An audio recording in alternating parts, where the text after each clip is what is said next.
Energy balance simply means that energy coming into the body in form of food has to go somewhere. It's either burned for energy or stored.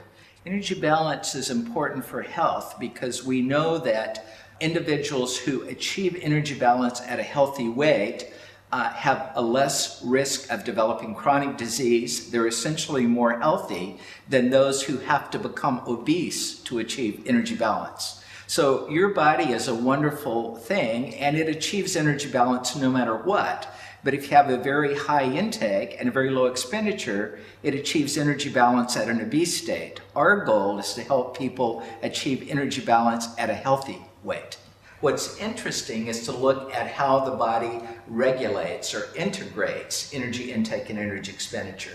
For example, you probably don't eat the same thing every single day, and yet your body weight doesn't bounce around. You don't gain 4 or 5 pounds each day. So there's some regulation or integration that occurs, and it's understanding this that I think is really going to give us clues to how we can help address the obesity epidemic.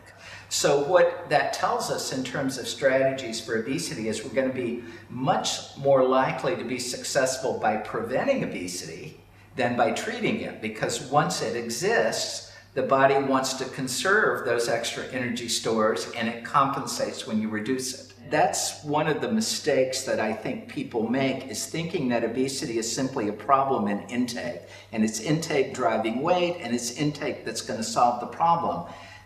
Those kinds of strategies are doomed to fail because the components of energy balance are so intertwined that if I change your intake, everything else changes. If I change your exercise, everything else changes. And unless we're able to look at the complete system, we get very wrong answers when we change diet, for example. So the more active you are, the greater variety of foods that can fit into a healthy diet. So what we need are some strategies for essentially eating smarter. Not eating less, because food restriction doesn't work, but eating smarter. So that's reducing food that's high in energy density. When possible, look at lower calorie versions. So look at reduced calorie or reduced sugar items. And the fortunate thing is we have a lot of products around that provide that sweet taste without calories. And we find these can be tools to help people who aren't active enough to eat anything, but are fairly active, be able to have a diet that's both healthy and gratifying.